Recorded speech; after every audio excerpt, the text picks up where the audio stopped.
Welcome to another episode of Virginia Sports Exchange. I'm your host, Stephen Lewis. Virginia Sports Exchange is a podcast where we discuss sports and the dynamics it creates on and off the field for individuals in our region. Please follow us on IG, VA Sports Exchange, to help our platform continue to grow.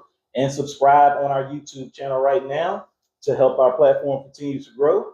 Also, that will give you alerts on when our broadcasts go live on Thursdays. Today's show is sponsored by Championship Minded Promotions.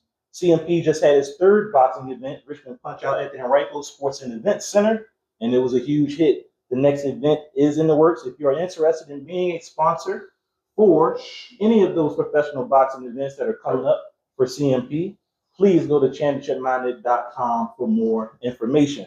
I am excited and delighted to have two legends in the sports exchange that have championed high school football for a very long time, Gary Hess and Gary Criswell of 910 AM. Fellas, what is going on? How y'all doing? Man, it's great to be here, and it's great to be with you. Something like RBA for sports. You read boxing. I didn't even know they were doing that in the Henrico Center. Absolutely. One of my favorite memories from childhood. Love it. Richmond Arena.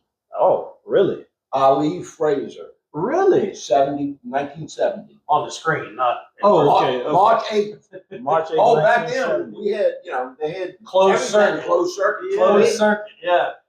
That's crazy. Well, yeah, we're trying to bring it back here in Richmond. We're getting it going. That's awesome. Fellas, how long have you been calling games on 910 AM? Let's talk about that first, because I'm not even sure myself. Okay, so this is my 33rd season. Golly. It goes back to 1993 for me. Okay. It would be 34, but we did not do games in that spring COVID season, so Yes. I don't count it. Makes So sense. this is our 33rd season. Okay. For the first 15 years, I broadcast with Coach Rinaldi. Al Rinaldi. Coach Rinaldi, Coach Al Rinaldi. Yeah. And then since then, this will be my 18th year with Coach Chris. Coach Chris, during the first 15-year run, spent, 4 or 5 years? Outside. 4 or 5 years on our scoreboard show. Oh, yeah. Okay. And then left and did some other things on some other stations, and then came back, and we worked together a little bit and kind of made it a seamless transition when Coach Rinaldi decided to step aside. Gotcha. So 33 years, I've had basically two color analysts the whole time. Excellent. Okay. And it's funny. It started in because I was finishing up my tenure at Virginia Union, and Coach Taylor talked me into going with him to Hampton. Yeah. And when I was finishing that up, I brought a guy named Dan Antolik up because he had been hired as defensive coordinator, but he was going to recruit Richmond. So back then, a lot of the 1AA schools, as we call them back then, would have their last visitation day on the Saturday following the All-Metro Bank because it happened to line up with the National Signing Day. Gotcha. So I was up there with Coach Antolik and Mike O'Toole, who is the father of Shout out, Mike. sports radio Yeah. and was a long-time stabilizing influence other touchdown club, happened to say, why don't you do a little, why don't you get with us and we'll fill you in with Coach Rinaldi and stuff like that. And it was like the same conversation I had with Coach Taylor, who offered me the linebacker coach job. And I said, Coach, if you offer me the linebacker coach job, I'll take it. Yeah. But this is how I'm going to help you more. Got you. And we ended up working out with the special teams. And that was a lock in the CIAA back then. If you win special teams, you win a lot. Yeah. And any talk of high school football and Sports Radio 910 The Fan, as he mentioned, begins with Mike O'Toole. Yes. O'Toole got it started, and it's so funny that first year in 1993, we had like 5 different play-by-play guys, most of which were, ended up kind of being big time. And by the playoffs, I was doing more. Only did a couple games during the regular season. Did most of the playoffs. By 94, I did about 80% of the regular season, all the playoffs. In 95, it was pretty much all me at that point. Gotcha. And then shout out to Bob Spanky McFarland. Back then, we did double headers. We'd do a private school game in the afternoon, and then a public school game at night. And man, Spanky did a ton of those private school games, Nice. Or city school games from Herman Allen with the with doing the or PK Parent, Yeah. And or from the chemistry lab window calling a Thomas Jefferson game. Yes. So, Third floor. it's but Mike O'Toole's vision really got it started, and then we had some great moments there. We were there for Patrick Henry's state title in 1994, and then it kind of took off from there, and here we are still doing it 33 years later. So my first job, as I explained it to Mike there at the All Metro banquet, I tell you what, because my family still lived in Mechanicsville. Right. And they gave me a house to live on during campus. And so I went here and saw as many high school games as I could, as long as we could fit into the Saturday travel schedule. Okay. And so I would be listening to the games, trying to figure out, hey, I might not want to go there because the blowout, I probably won't be able to see the guy I want to look at. Right. So I was listening to the game, and then I was listening to the post-game show for all the interviews with coaches and stuff like that. A guy named Bill McDonald was doing it. Okay. And Bill either had too much to do or not enough to do. And as Gary can tell you, too much to do is a lot better than not enough to do. Right. And I told O'Toole right there, I can fix that.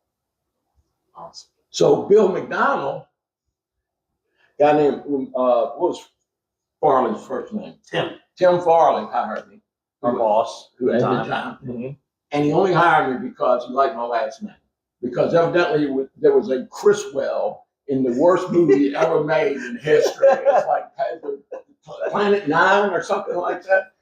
Anyway, bottom line is, Bill McDonald calls me. We have a nice little chat. So, are you crazy?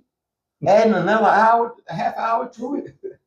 He said, what are you going to talk about? I said, first of all, we'll get coaches to call. Absolutely. I faxed them every morning. Yes. From my office. On that old slimy flash. That truly happened. That's how long we've been doing it together. Yeah. But the other thing was, Bill says, well, how about recruiting? I heard you were interested in getting recruiting. I said, yeah, that'd be good. Yeah. I'll tell you what we'll do. We'll interview the two top prospects in coming out that next year. Was Bruce Branch from Huguenot, cornerback in Penn State. Yes. Devon Simmons. Oh, at Holland Springs. Was at Holland Springs, headed to Virginia, and now he's the defensive coordinator at Holland Springs. And we get a laugh. About that. I did Branch. He did Devo, as they call it back then. Yeah. Still calling it. And that worked out so well. And then all of a sudden, I made a discovery after looking at rivals, and all of a sudden, we started having rivals contact us and stuff like that. All of a sudden, I said, you know what? There's not a guy doing recruiting anywhere. And there's a couple exceptions now, but there's not a guy that had ever coached a down football. Right. Ever been in somebody's house trying to get baby boy to come on campus. Right. And the template we used as we expanded some of the things around the school board show was the game broadcast, the game of the week. We kind of made a commitment to that early on. Let's pick the best games and let's go there. And it's turned out to be a great thing. Back in the 80s, 90s when we first started, there were small stations all over the state, all over the country that were doing high school football. That number has dwindled a great deal. But much less the Thursday night show. We started in the second year. So and now we've made that happen. So it's pretty cool deal. Excellent. Stephen Lewis, Virginia Sports Exchange here with Gary Criswell, Gary Hess, AM 910. We talked off camera. The schedule is not able to be released yet. We're not ready to release it right now. One thing I can say is the second week, which VHSL calls it week 0 and then week 1. Yes. We call it week 1 through week 11 because that's what it is. Week 2, that Friday night going into Labor Day weekend, we will be at Holland Springs for the Huguenot Holland Springs. Excellent. So we got a little scoop right there. There you go. See, turn in the Virginia Sports Exchange. We learned some stuff. That is new information. There you go. Exactly right. How do you pick the game of the week? What's the process? How do you go? Well, keep in mind, we competed against each other for 5 years. Okay. And when he went to a rival station and we did the game we wanted, then he took over. Station was not Radio Richmond. Okay. Radio Richmond. Okay. And at one point, we had a game of the week in Richmond and Spanky McFarland calling the Hopewell games, football and basketball, Okay. on the station down there that normally simulcast all the 990 stuff. Gotcha. So how basically I look at the schedule, I get his opinion, ignore it, and then decide what game we're going to do. But back then, believe it or not, it was almost like a draft. Really? We laid out the thing because we wanted to cover the sport as good as we could. And us being at both places was right. Making sure we don't do the same game at the same time. Sure. And that was really good. And we would meet to make sure that happened. And if it was a tie, I'd been doing it longer, so I would get to it was he was a big dog. He was a big dog. I was a big dog brother. Yeah, let's go with that. There's no question. But no, seriously. He was on his 4th Sportscast of the Year. Stop it. Steve, early in the season, we have a philosophy. We want to pick the best games. Yes. Okay. But this year's a great example. And we will travel. Verina's playing Maury and Oscar Smith on back-to-back weeks. That's incredible. Crazy. But in September, we prefer not to do the same team 2 weeks in a row. So we want to pick the best games, but we also want to get to the end of September and have seen all the best teams by that point. There you go. So it's kind of, okay, let's look at the games we have to do. Then let's, we're looking, September the 18th, we're going to be looking hard at that Verina Hermitage game because we may not have seen Verina by that point. Right. And so, they're going to be number one. So we got to see them. We got to find a way. So it's like, let's figure out who the best 5 or 6 teams are. Let's make sure we see a way to see them. Then we get to October and it's like, what's the best game? Gotcha. Okay. For our young listeners out there, somebody may want to get into broadcasting. What does your prep look like? Like, what are you doing, the game week? And how can they get in a similar? Okay, so I know he does a whole lot of prep. Coach Criswell's prep involves taking the email I send him and glancing at it and then cracking the mic open. It's funny you say that because, Stephen, you've done some games too. Yes. I've often said when I quit doing this, it's not going to be because of Friday night. It's going to be because of Saturday through Thursday. Gotcha. In addition to game prep, we at 910 co-sponsor a coaches poll, a weekly coaches poll with Lane and Sean over at CBS 6. Shout out. So I'm communicating with the coaches over the weekend about getting their votes in and all that kind of stuff. And then if we haven't picked our game, we're spending the weekend deciding what game we're going to do. Sometimes we wait till the games are done. Sometimes it's obvious. Mm-hmm. I have to contact the coaches. I have to get rosters. I have to get stats. I have to get lineups. It's a lot easier than it used to be in the internet age. Yes. And some schools, it's all posted on the internet. Some it's harder to find. But, when you do it, which schools, the challenges you face. Mm-hmm. Then I work on scheduling to meet with the coaches in person, even if I'm driving to Dinwiddie. Yep. On Thursday afternoon. You've seen me over there with Coach Cullen before. Absolutely. Then the other thing, now that we don't do a scoreboard show anymore, I'm also identifying somebody I want to interview to run at halftime. Okay. So that is like somebody who's off or somebody who plays on Saturday or somebody like that. And so I'm getting that interview, get the 2 pregame coaches interviews on Thursday. Then I finalize my play-by-play chart, organize the stats. I get a score sheet so we can keep track of other games. Edit up those interviews in the halftime segment, load those in the system, and then make sure I look around for any news to make sure there's nothing that's happened on Thursday or Friday morning that we need to talk about during our broadcast. Yeah. And so, it is my wife, she's a saint. She knows she's pretty much a football widow in September through November. Yeah. She knows, I'm doing something high school football related every day of the week. That's just the way it is. And I've been urged by people who I won't mention to take some shortcuts. Yeah. It's the only way I know how to do it. Yeah. And it shows through. It does. The passion and the preparation shows through in the cut. And, and prep, you have to be willing to do the work. Yes. And our good friend John Emmett and I talk about this all the time. Mm-hmm. There's a certain amount of things you have to do. Robert Fish and I talk about this too. You have to be prepared to know, and you have to know, if it's a blowout and the third tailback's coming in the game, who's that third Who's that guy? third guy? And so, yeah, we I have a lot of stories about getting deep on depth charts, but I won't tell those right And my preparation during the week is check my email. Now, let me tell you something. It's occurred to me that I wanted to slide this in today, and this because these guys learn from him. Mm-hmm. Let's try this out for a second. Yes, sir. Okay? Mitchell Bradley, Yep. Evan Hughes. Mm-hmm. Now the director of broadcasting at Virginia Tech. Yep. I'm missing one in between. But these guys learned watching him.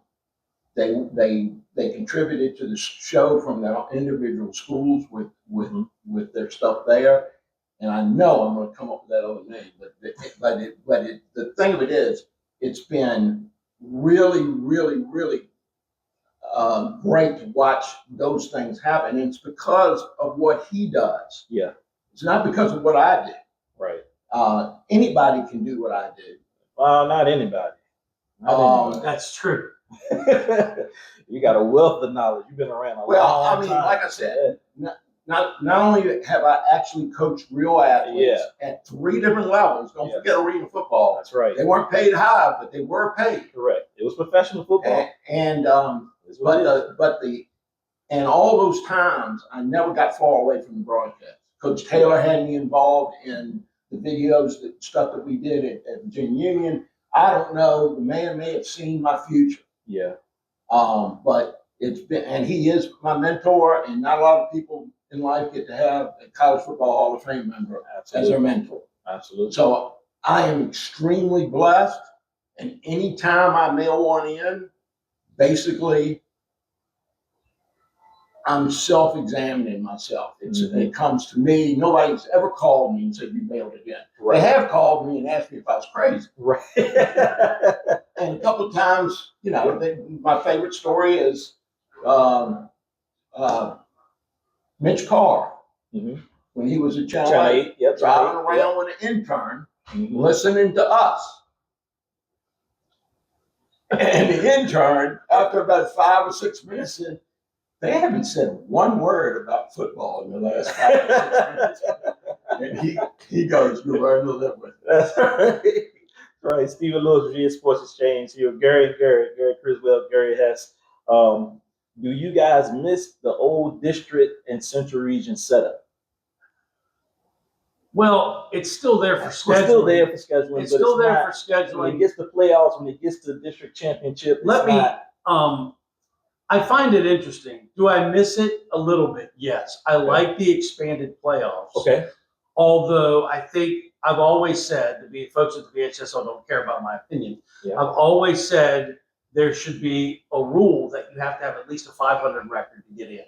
Okay. Yes. And if that means a couple teams in that district get by, so be it. Gotcha. We had a couple of 2-8, 1 and 9. Yeah, it's ridiculous.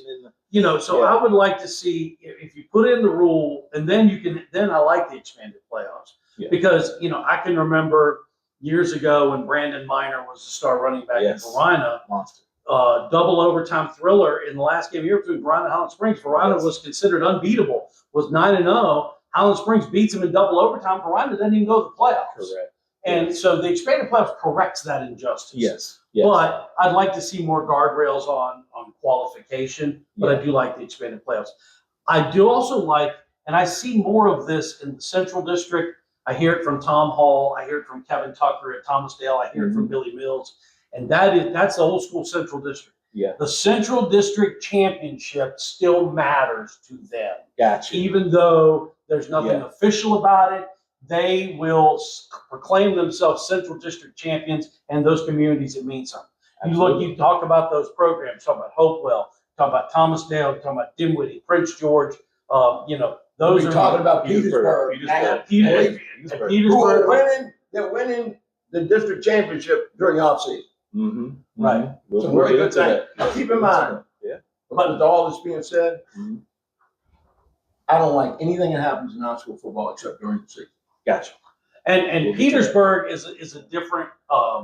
Yeah, well, that's true. But he was asking me about the playoffs. Yeah, we'll get to that. Though. All I was going to want say your is opinion on Petersburg that. is a great story, and what Coach Mathis is doing there. Yes. But the thing I like those others. Think about it: Coach Mills, Kevin Tucker, Ricky Irby, Tom Hall. Not the whole time at Prince George. Right. But you're talking about coaches who have been there and Long done time. that. Been there a long time. They know about what the Central District's all about. They know, and yes, Mathis played there, but he's kind of younger. Yeah. But the resurgence at Petersburg, great for 804 high school football. No doubt about it. This is gonna be a tough one. I know you kind of got into a little bit. Most memorable game you guys have called together. I'll give you one. I don't know if it's gonna be the same one. The two of us together. Yes, the Okay. two of you guys together. It's going to sound bad, but that's what happens when you put a nice string together.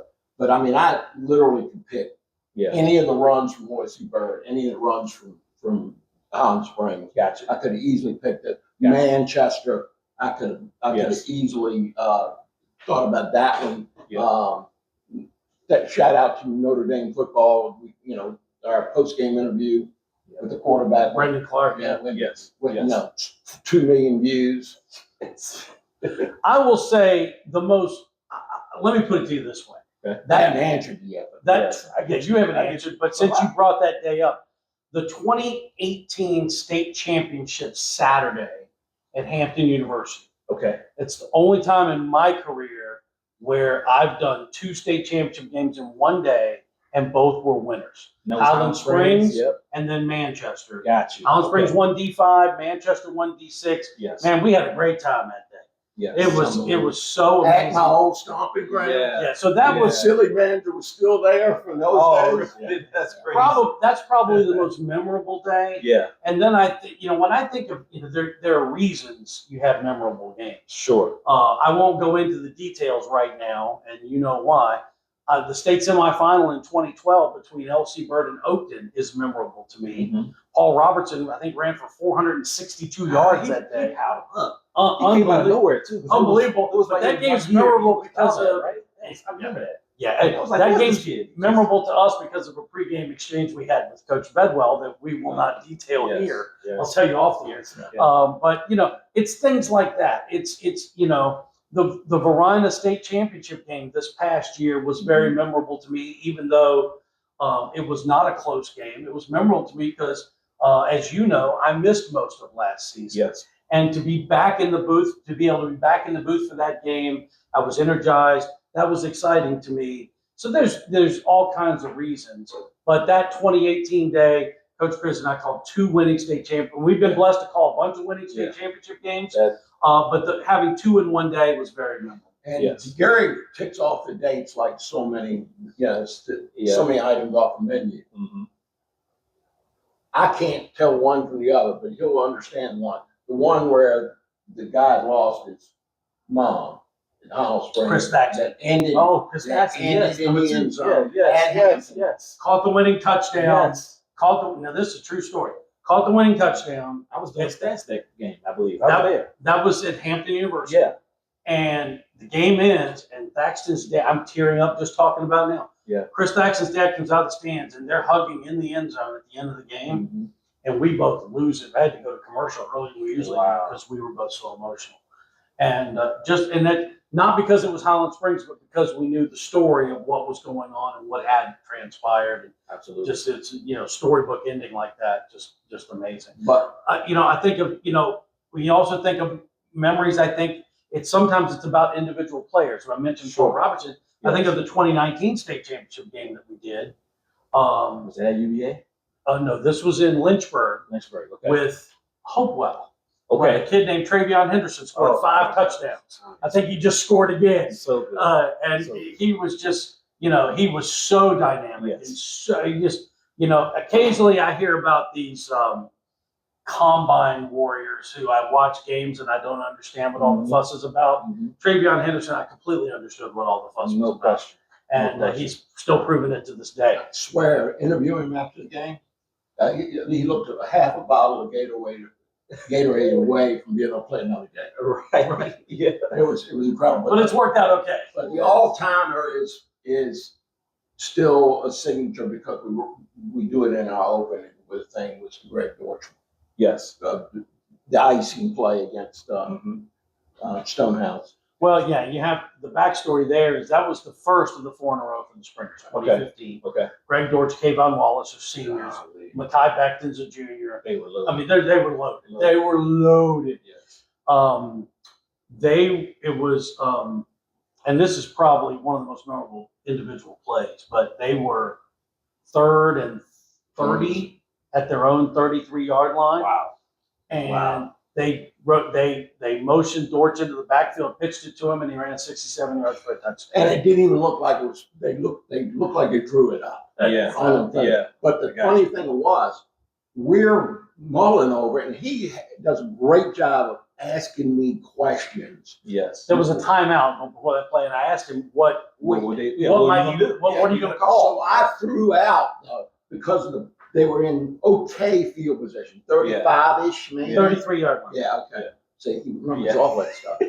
And I'm going, well, you got to think kicking game. You trust that. Can you take a bite? Can you put yourself in a position to do that? Yes. And I'm doing my job. I'm thinking like Joe Taylor and I are talking about the next play. He's giving me all these pass calls he can do and doing all that.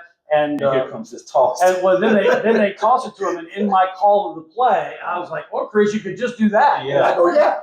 And that's it. And then as he's going through the end zone, that's it. And you could just do that. And so, and that sealed the deal. It's awesome. And so, it's like there's no one answer. Yeah. Vic Williams talking to us. Vic Williams, Thomas Dale.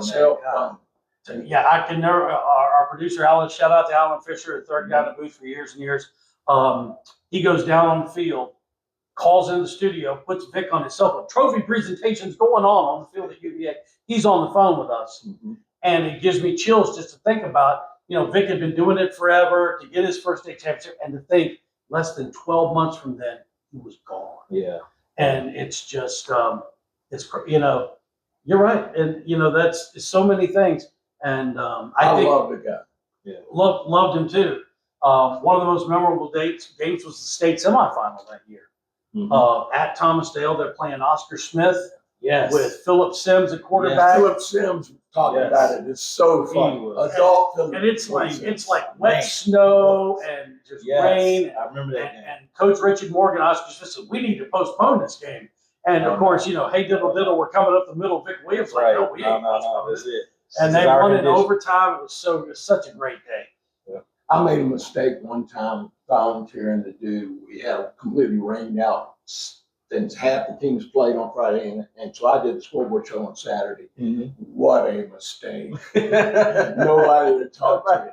And so my producer goes, "Hey, sends me a card. Vic Williams is on the line." I said, "All right. Vic Williams is on," because he'd gone to scout somebody. Yeah. And he goes on and said, "We welcome Coach. Who'd you see tonight?" He said, "Well, first of all, I just called you because you were kind of dying in there." He didn't know anything. He didn't know anything about the radio business, but he knew I was dying. He knew you didn't help. Exactly right. So it's when you get to 18 years, there's lots of memories. It's hard to pick one. Sure. Well, you did a good job recapping some. Stephen Lewis, Virginia Sports Exchange. Here with Gary and Gary Criswell, Hess, AM 910. High school football is getting going. We want to get into it here soon. You kind of leaned on a little bit. What are your thoughts on transfers? What do you in the high school game? What are your thoughts on all this now? It happened before. It used to happen, right? But we didn't know about it as much. The social media guys are posting about it. And that's a big part. That's a big part of it. We know what's going on. I mean, we go back to when I was coaching him, right? I went from 77 to 85. You go 3 blocks down, whatever that road, I think it's Windermere Road. It runs towards the baseball field. Yes. And the guy living on the corner was playing linebacker at John Marshall. Right. Exactly. And it was just stuff like that happened. And I've been on both sides of it. Yep. And being on both sides of it, I've never really judged. I never really judged. In fact, while people were piling on to the quote unquote original recruiter, which is not true, Richard McPhee, Mm-hmm. I had to remind people that for folks that are a large percentage of that constituency, apartment is an apartment. Right. If you build a better mousetrap, Right. you will take your kid to a school where you know They want to kids play are for going to be Absolutely. and You want to play for them. I get it. Yeah. And I, you know, it's funny because I look at the quarterback at Benedictine this year, Yes. Buccinelli. He transferred from Benedictine to Glen Allen, and from Glen Allen back to Benedictine. Correct. That's a different thing from transferring from public school. Sure. Because you can enroll at a private school anytime Anytime your you parents are willing to pay for it. Yes. And then he went back and played for the school where he already lived. Yeah. And so, you know, that's one kind of recruiting. I don't have any issue with that. But yet I don't like some of this other recruiting. I don't like how, you know, it's no more nudge, nudge, wink, wink, Bob's your uncle. Right. It's all out in the open. It's poor. And it's trickled down, you know. Yes. It's become very, you know, open in the college game. Now it's very open in the high school game. You know, and you wonder as much as open as it is, you wonder how the situation with Darren Williams at Miranda even happened last year. Really, really sad for him. I mean, you know, really sad. why'd they pick him? Right. Exactly. You know, and so, Yeah. you know, you got all these transfers everywhere else, and yet this one is singled out. Correct. So, So I'm going to make a confession to you as an official Okay. of the private school segment here. Yes, sir. I was a late convert. Mm-hmm. I was a late convert. So guys, I going to went- private schools, you didn't like that, or I get it all. Okay. Okay. Love the schools, Yep.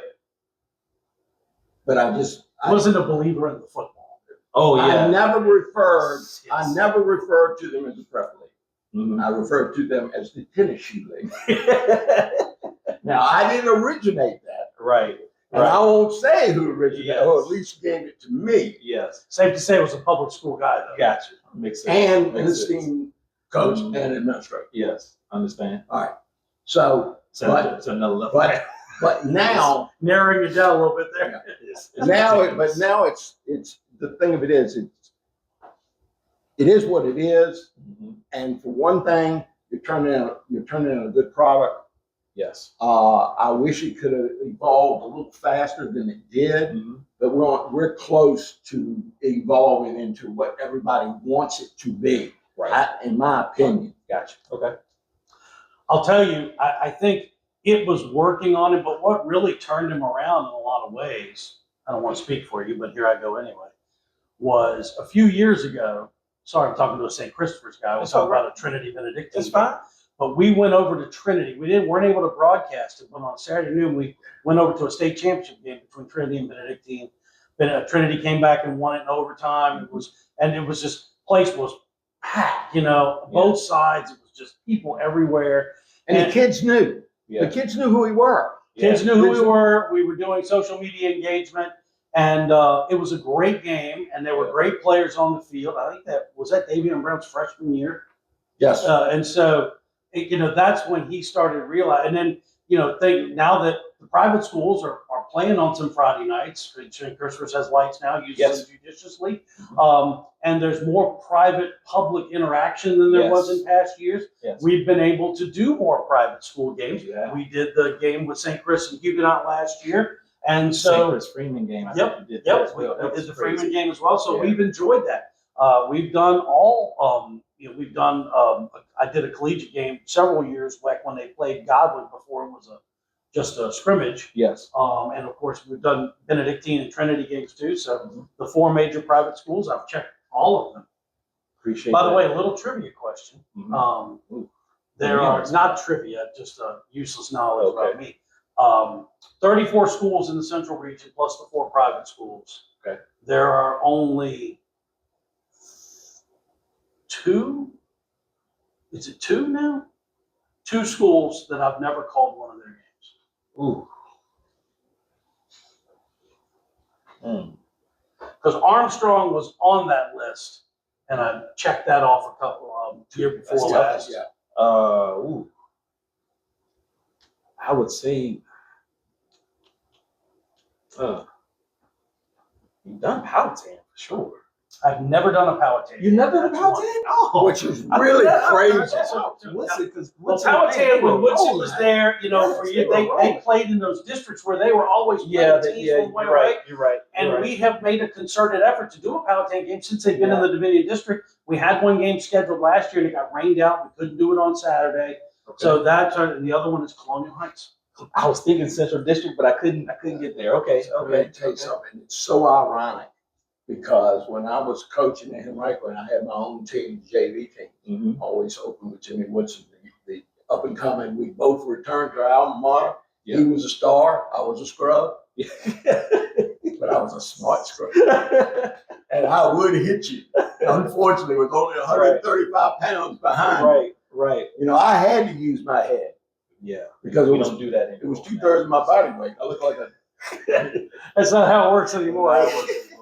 Stephen Lewis via Sports Exchange here with Gary and Gary, man, talking high school football, AM 910, Criswell and Hess. Now we're gonna get into the season. So let's kind of do a little season preview. We'll go region by region, throw some stuff out. You guys let me know what you think about the teams. Region 2A, Armstrong was finalist last year, beat TJ in the semifinals. Pruitt's got Armstrong going, Eric Harris doing a great job at TJ. What do you think about 2A and the city football back at the forefront is cool as well? You know, I love the renaissance of city football. Is one of the great stories of the last 3 years in the area. And shout out to Chad Hornick because Chad Hornick laying the foundation at TJ before he went to Deep Run really kind of started the process of elevating that program. And then PJ Adams took it to the next level. But that really got it started. For sure. And that's a good one. Glad you mentioned that. It is, you know, to see what's happened at Huguenot with Coach Scott and to see that, you know, with Coach Pruitt and what he's done, you know, we did the TJ Armstrong game, not this past season, but the year before. Mm-hmm. And, you know, Mayor Stoney was out there at the 50-yard line. And I was like, this is so awesome to be here and to do this. And, you know, you talk about too, I think when you get into that region with Division II, you can never discount King William. Yes. You can never discount King William, but I don't see any reason that TJ and Armstrong aren't going to be battling that. And they've got a steady set of hands at King William, coaching staff and the AD. Mm-hmm. And that does make a difference, especially when the AD is an assistant coach. Absolutely. I didn't know King was coach. I didn't know that. Yeah, last year was his first year. Okay, gotcha. Last year was his first year as assistant. I don't know if it was a stopgap measure or whatever. Yes. Or just scratching But the it's itch. but it's been done. It's been done a lot by ADs at King William. Okay. All right. So a lot of schools don't allow that anymore. And AD to coach in any. Right. So they're going to be because they've been there, done that community. Doesn't demand it, but they sure know how to reward it. For sure. Does that make sense? Yes. All right. Armstrong, TJ. Love those guys. We've done everything we can. I made my triumphant return. Can I say that? I don't even know what you're going to say. So we went back to Virginia. We went back to Virginia Union. Did TJ in the semifinal round? That was the regional final. The regional Against final. Kettle Run? Kettle Run. Yes. Heck of a ball game. Yes. Heck of a ball game. Yes. Man, was it cold. We've seen them close. We've seen them close. Armstrong opened up the portal a little bit. Got a hand over Mechanicsville High. Okay. Player. This year? Their rusher from last year, premier rusher. Okay. Maybe a backup if you transport the portal's that good. Wow. That's what you do. Yeah. But Coach Pruitt, both those coaches' staffs are in a challenge here this year because I think they're going to still be good, but now they're going to that phase where they got to stop smelling themselves. Right. That's a coach tail expectations. Thing. Yes. Expectations. Don't get ahead of the details because you look sweet. Absolutely. At the end of the game, pick apart 35-0 wins. Yes. And figure out who's going to do that when it's 10-7. Because we still need to see TJ Armstrong in that Division II realm. There's no reason they shouldn't win a regional title and be playing in a state semifinal. We still need to see that. Correct. Going to 3, we talked about Petersburg already a little bit. I'm hearing a lot of positive things. Obviously, they're getting some guys in. They were regional finals last year, and then they lost to Lake Taylor last year. So what about Petersburg and anybody else in 3A that you guys? I think when you look at with all due respect to Ricky Irby, who always puts a great team on the field at Hopewell, I think Petersburg's clearly the team to watch locally at the division. And you just never know what's going to, the Bay River, the old Bay River. Yeah. You don't know what's going to come out of that. Is New Kent part of that deal? And Pocosin is usually really good. That's Yes. three. I believe New Kent's 3. Yeah. Yes. Okay. Yes. They're, I would really like what they're doing there. And they brought back old head coaches and old assistant coaches too. Okay. And let me tell you something. Petersburg getting good again revives Petersburg Hopewell, which is one of the best rivalries that you go for. Yes, for sure. 4 is just loaded. I love Division 4. 4 is I mean, ridiculous. Dinwiddie, Verona. This is just a local team. Dinwiddie, Verona, Huguenot, Louisa. That was the Final 4 last year. Hanover was in there. They made it as well. Blue that was cruised to a state championship after getting out of that gauntlet. I mean, And truthfully, you know, they jumped up 21-0 on Hermitage and cruised. Yeah. They handled Dinwiddie no problem. Yeah. They cruised, period. Yes, they did. And my personal opinion is it's theirs to grab again. Yeah. You know, and listen, Huguenot's not going away. Charles Scott needs to be a year better, and by all accounts he is. Looks better. I'm right. Looking at the video, he looks in better shape. I mean, you know, Louisa's Louisa. You don't want to go there. No. And play up there. They shut the town down. You don't want to go. You don't want to go play in in the middle. I can tell you that. Yeah. And then you know, Dinwiddie. You know, Billy Mills will always put a great team on the field. No question. But you know, I think clearly Verona, and I love, you know, Marcus Lewis finally got Verona's first state title. We want to get back. They get back and win. Now we want to win 2 in a row. Yeah. And that, you know, you get that taste of winning, you want more, and that's where Verona's at right now. Caleb White, it's dynamic. You get Devin Rousseau in now. I know he's not going to play that quarterback, but he's just another Richmond commit. I mean, there's a lot to like about it. So I'm just allowing stuff to happen this season, but I couldn't resist the urge to go down and talk to the Scott family seniors at Huguenot. Okay. And that is available. You can see it on Twitter page. Evidently, you're not well educated and you haven't seen Coach Chris. It's at Coach Chris.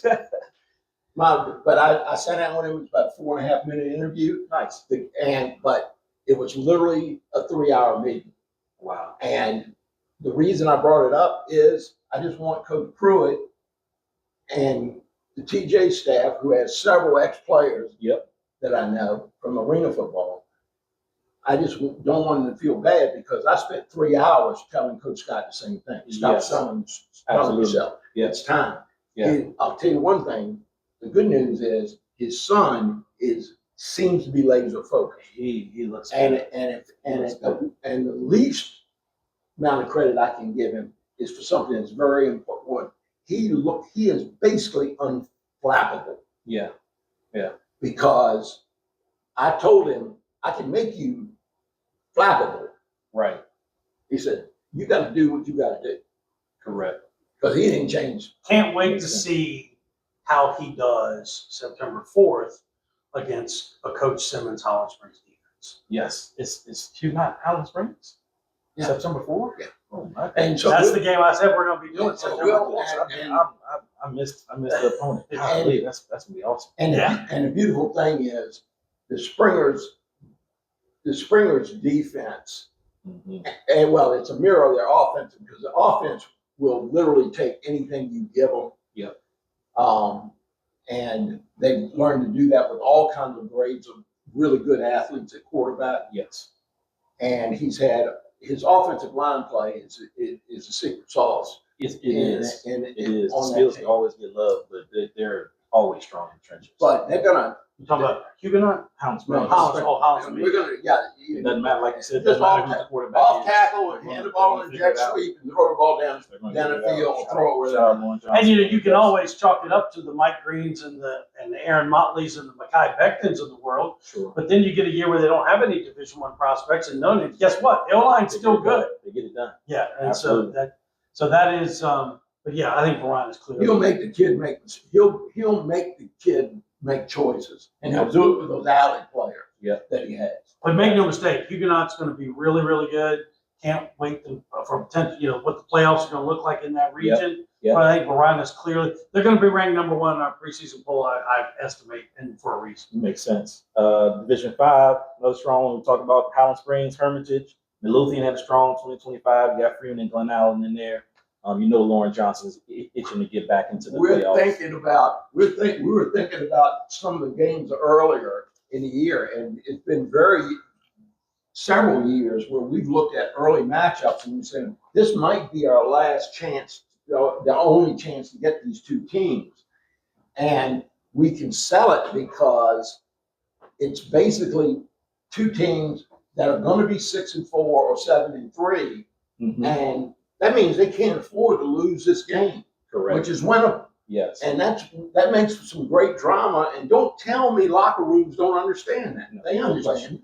I think we know what you know what you're going to get year in and year out with the black and gold. The Lauren Johnson product, you know what it is, you know what it's going to be, and they're going to be represented in the region. They're going to be the team to beat.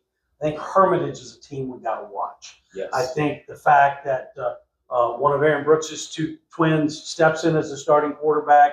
I believe Coach Brooks is going to be the offensive coordinator. Nice. And then the other Brooks plays in the secondary, and I'm not sure if he's going to play both ways or not. Okay. But this is a team that is eager under Coach Tim Jean-Pierre to take it to the next level. They've been to a couple of regional championship games, and now they're looking to evolve that program, to a regional championship, to a state semifinal, which Patrick Kane got them to, 15 years ago. And in deference to the Brooks family, if I was Tim and the Hermitage staff, and I was trying to shape this thing, I would downplay that whole thing as much as I can, because it is going to be what it's going to be.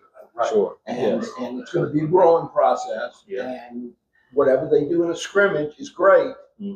But when they're going to be pretty ambitious, but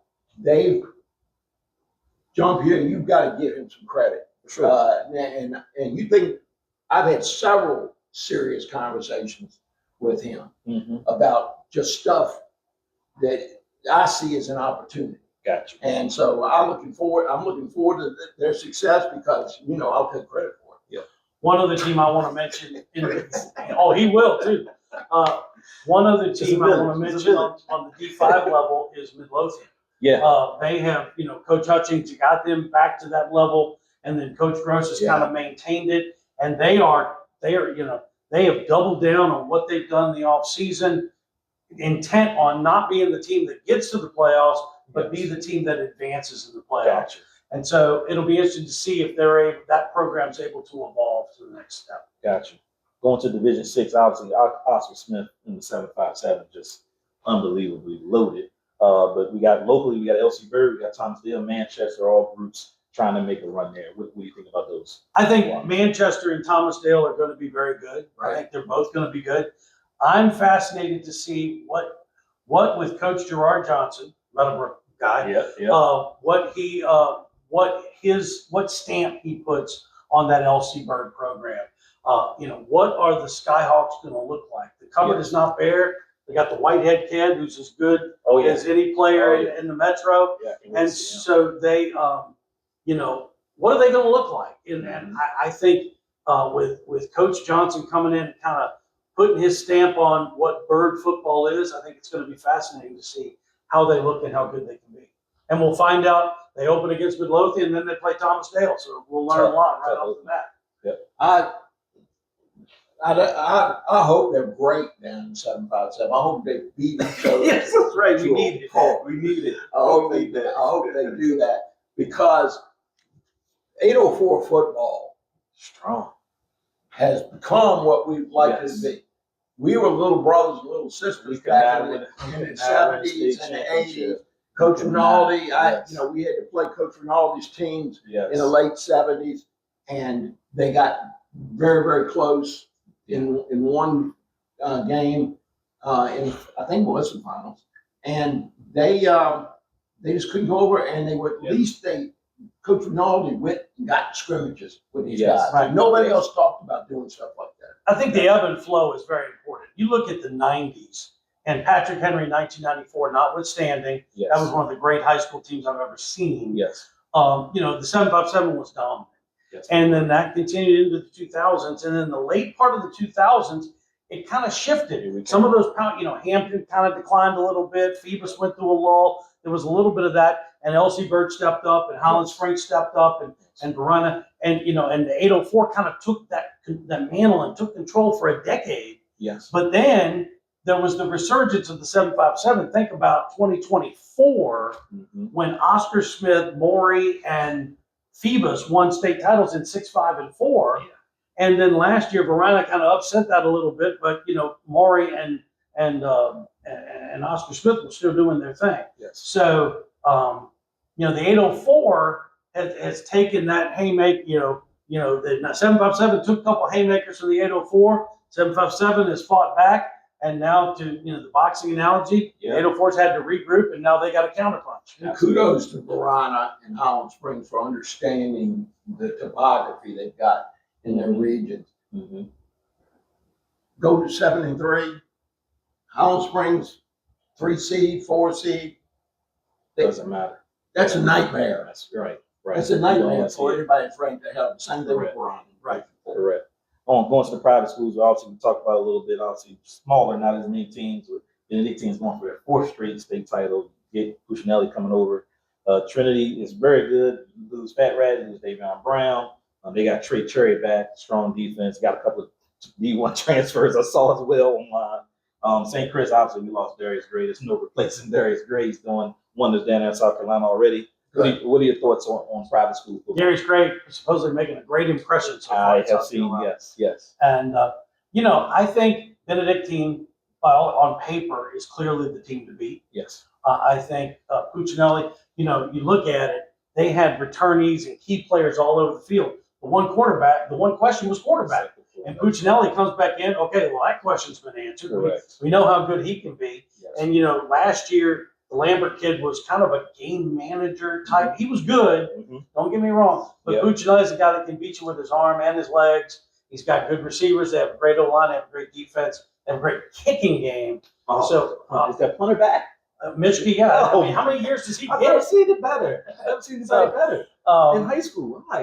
So I think they're loaded. Yeah. But, I think we've come to realize that, Trinity's going to be representative every year. St. Chris, representative every year. You don't replace a Darius Gray. No. But when we did that Huguenot game last year, Darius Gray was a big part of it. But guess what? There was a lot of other guys that played a role in winning that football game. Absolutely. And some of those guys are still there. Some are back. And so, it's, private school has evolved in a great way. And I love the fact that there's more intermingling schedule-wise with the publics and privates than there's ever been. But I think Benedictine's clear. I mean, it's amazing. And I will tell you, part of the inroads with me when I was doing indoor football was that Benedictine, Lily was very, very good to me. Yes. He and his group were the first ones to get 7-on-7 indoors and that kind of thing. And I wish I had that tool at my disposal now, but it made me look at it in a different light. Same thing, learning about Trinity in increments, and now we ask something and they try to make it happen. Yeah. St. Christopher's did that. We did a home game there against a recognizable name team from the Charlottesville area, which Woodbury Forest, right? Yes. But they had the upset of the year if you look at the thing because they outplayed Huguenot. There's no other way to. Yes. I will say, I look at the public schools and especially the athletic directors that we know and the coaches that we know and, the ADs and coaches that we've gotten to know in the private school realm. Yeah. The fact that it's important to them for us to be there. For sure. And what I say that is that's humbling to me that we've been able to establish that It's not about me. I love being a part of the high school football landscape. I love the fact that we get to talk about these players and these kids and these coaches and these teams every Friday night and on our Thursday night show after Flying Squirrel season is over. Nice. And it's something I really enjoy doing. And like I told you before, when I decided to stop doing it, it'll be because the prep work has just become too much. It's just being a known part of that landscape is very humbling. Before you ask, we have no plans past this year. No plans. Past We are this at the year. point of where we're taking it 1 year at a time. Okay, I didn't know that. Well, we're not spring chickens anymore. Well, I mean, but it's Gary and Gary, man. I don't know who else. You know what I mean? Like, I hear you. I could see, man, we're giving you some good stuff. I don't know how Great to stuff. stuff to you. Great But- stuff. But I could see crazy Coach Chris at halftime doing a little show while Gary breaks in my replacement. Okay. I've actually had shadow thoughts like that. I've had short thoughts like that. Put in Well, the I think it's funny application. he thinks Get your crazy. applications ready. I think what's really funny is he thinks crazy Coach Chris would be something new. Well, no, I have an excuse now. Right. I have an excuse now. That's what you supposed to do. It And can you imagine? keep you Let's live. go down to Coach Chris on the Friday sideline. Yes, I'm a little disappointed in Marcus Lewis. I clearly laid out 3 plays for him That he before didn't use. That he didn't use. He did draw up in the dirt for him. We'll know when the time is right. Sure. But 33 years is a long run, man. That's awesome. And it's really cool. I'm honored and blessed to be able to do what I do in the high school football realm. It's great to me to have gotten to know and have great relationships with so many coaches now that I called games when they were players. Yes. And so, I think back, obviously Sam Rogers, going back farther than that, Kevin Tucker. Yes. He was a monster. Yeah, he was. They broke the mold when they made him. Yes. I told Coach Rogers, I said, your only problem is you need 3 or 4 Sam Rogers. Yeah. Now, by the way, he and his brother Ben are in the production business. Okay. When I say production, personal success, that type of thing. Mhm. My second grandson is playing, and Ben Rogers is his coach. Awesome. 6U. They Oh, invited my me over, goodness. and they did something that seems like, of course you would do this. Yeah. They brought over Blue Star Little League. They scrimmaged, got the kids on the field. They scrimmaged after the varsity scrimmage first. Oh, that's cool. And then That's they had food. They had a Dunkin' booth. Somehow That's how you enough do it. players got together That's how you do it. where Sam It's like, Rogers. how got in the put world in has the that not Dunkin' happened before? That's how you do it. That's cool. And it was really cool. Yeah. And I'm telling you, it's at a time where I'm having a hard time even watching Mm-hmm. my grandkids play, Yeah. and at the football level. Mm-hmm. And I realize putting 12 people together is a lot different than putting 5 people together. Yes. But even my oldest grandson, he's football. His dad graduated from Nebraska. Mm-hmm. He's football. Boom, Nebraska gets a good basketball team. All of a sudden, he's scoring 10 points a game. Ain't got no business doing it. Right. But running down the floor like a crazy man. Yeah. And he's not real interested in standing on the side in football. So we've got to understand we're going to run out of players if coaches if their only goal is to build a resume. Correct. Instead of Teach the build fundamentals. Make sure they having fun. We're gonna lose all that. Yes. We're going to lose them. Yes. And I coached, my daughter played softball, and I coached her. And now I'm not talking about travel leagues, and I'm not talking about all-stars. I'm talking about the recreational season. Yeah. I had a coach tell me when Michelle was young, when I was coaching her, that the measure of, and I've heard me say this so many times, the measure of success on the rec level Yes. is if the worst player on your team signs up to play next year. I like that. 100%. I like that. And let me tell you something. When we first started, because I got to know his kids and daughter turned out to be a really, really, really good, proficient high school softball player. Mm-hmm. And Never confused for a college prospect, but a solid contributing high school player. But the crazy thing is, we go places and we both have places where people stop us and they haven't seen us in a while. You know, in my case, they try to collect money from me. And all the time it was happening when we first got together, you know, because he was not that far off from those days where he's coaching. Mm-hmm. And I said, how do you know those people? Softball. Yeah. Softball. Especially when we did games at Hermitage. and then we got people coming up to us buying us drinks because of softball. All right. Softball. Who knew? That's where the money comes from. Softball. Well, they bought me drinks, so I would shut up. Yeah. That too. Hey, this has been a pleasure, delight. Thank you guys so much. Thank you for having us. here. This is a blast. I mean, I just want to thank you guys for all that you have done for high school football in the area and continue to do. I hope it continues longer than 33 years. I get you going one at a time, but I mean, you guys are just tremendous. So thank you guys Steve, so much. thank you so much. What you do is tremendous too. I appreciate it. We're blessed to be friends with you and to see what you do in the landscape as well. I do want to shamelessly promote our social media channels. Yes. On the app formerly known as Twitter, at GHSRVA, at Coach Criz. If you go to Facebook, you look for the page 804 Football with Gary and Gary.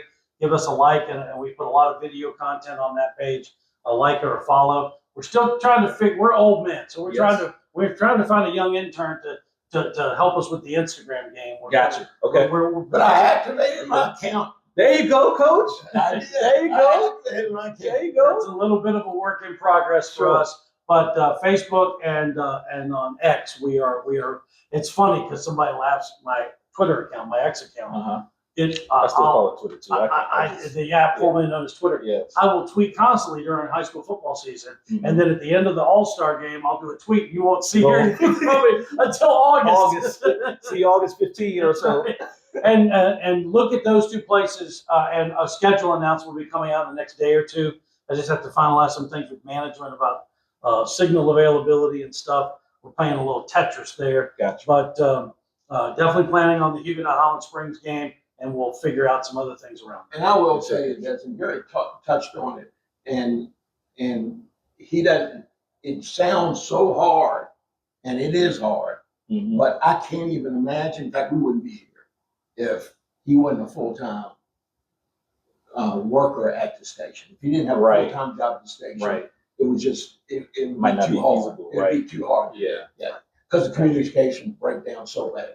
Correct. In the communications business. Yes. Or they can hand you the equipment, and most stations are allergic to that. It's all good. You know, everybody has their crosses to bear, and we do too. And there are challenges in every line of work, whether it's education or coaching or broadcasting, whatever. But bottom line is the station. Mike O'Toole when he started tonight, but even today, Michael Clifford, Zach McHugh, and the other people who are in charge at the radio station are very supportive of what we do. Our sales staff sells it. We have sponsors, very supportive of what we do. And I'd be remiss if you have to pay the sponsors. Sure. We have other sponsors, but I'd be remiss if I didn't mention Chris and Lee and the folks at Punky Trendy Trophies. Oh, they have been one of our Thank you guys. Thank you. every single year since we started in 1993. That's They've been crazy. one of our sponsors. That's awesome. They sponsor our player of the game, and they've done it every single year. They're coming back for year 33 this year. Love it. That's what it's all about. Thank you, fellas. Good luck. Good luck. Have a good 2026. I'm Thank sure you. I'll see you around. I'll probably be around here or there and get to see you guys. Hold that booth. Oh yeah. That booth for that September game. We got a new press box. It's gotten redone. Really? So I haven't even seen it yet. More So space, less. it's still the same space, but we Okay. got heat and we got cooling now, and it's going to be better. So the weather shouldn't be coming Air inside. conditioned. So we should be be good. You throw in a platter of fried chicken. There we go. You're one step away. I didn't want to go too long, but I threw it in at the end because I had a question about best press box. I was going to throw that out. I didn't want to go too long. If you best press, I don't want to get you in trouble either, because you got a lot of press boxes to go to. We have one that in its prime would have needed to disqualify itself because they were doing it at a professional level. Oh, But you know, you I know get somebody into fed. when you get Burger into used the to feed you all the time. I don't know if they still do. when you get into the food, that's a whole different thing. Yeah, right. But I think of broadcasting in the press box. Right. I Okay, kinda put so that into it too. I'll Like give- the whole I'll- experience. I'll of give it. you a couple. Let me say this: the folks at Dinwiddie, Okay. once you get there, they roll out the red carpet. It's like Nice. nothing. You ever done a game? Nice. Been to a game Yes. at Dinwiddie? Yes. But the press box is at the 25-yard line. It is a challenge, Different. Yeah. but they make up for it with how they treat you. Gotcha. But when it comes to calling a game, Yeah. this is just me talking now. Mhm. To me, you can't replicate the sight lines at Hermitage. Yes. The press box Yes. at Hermitage, the Yeah. lighting is such. We have a whole booth to ourselves. High. The new field at Highland Springs is great. We have our is. own booth, Yeah. and that does well. And it's 3 miles from his house. Oh. Hermitage, not Hermitage. Hermitage. And there are a bunch that are really good. Yeah. But the sight lines, there's nothing like calling a game in Hermitage. Gotcha. Chris, real quick. All right.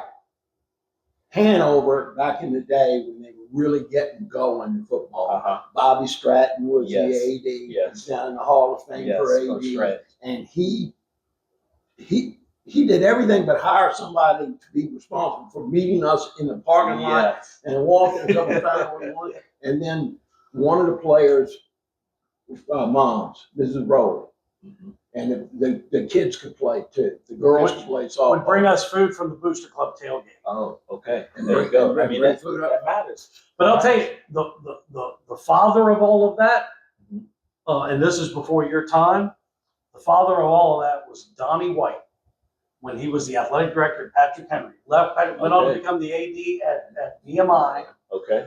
But when back in the day, the old press box at Patrick Henry, he would have like a spread in the press box when he was the only one that did it. Back, state championship years, 93, 94, 95, when they won in 94, and so Donnie White was the first guy to do all that. I got to do a preemptive strike on one more thing, one more press box. Because my wife was at Douglas Freeman, and for years, they had casseroles and hot and urns, and they fed the The press box is a freestanding building at Freeman, and it's three. So you got the ground floor, which you can't see anything. Correct. Then you go up, and there's the middle floor, and then you go up, and then there's the window where you can see. That middle floor had this huge long table, chili, and it had crock pots, and it was home cooked food. It was win. Yeah. So hey, ADs, coaches out there, you want these guys to come get the spread ready. You want the media to come take care of them when they come out. Be good and have a spread. That's right. Then you're a lot. That's right. That's right. Be good, have a spread. That's right. And Uber account. That's right. That's Steve, thanks for all you do, and appreciate you having us. Thank you guys. Virginia Sports Exchange, another episode in the books. Gary Criswell, Gary Hess, AM 910. Check them out. September 4, Highland Springs Huguenots to kick off the season. We'll see you next time.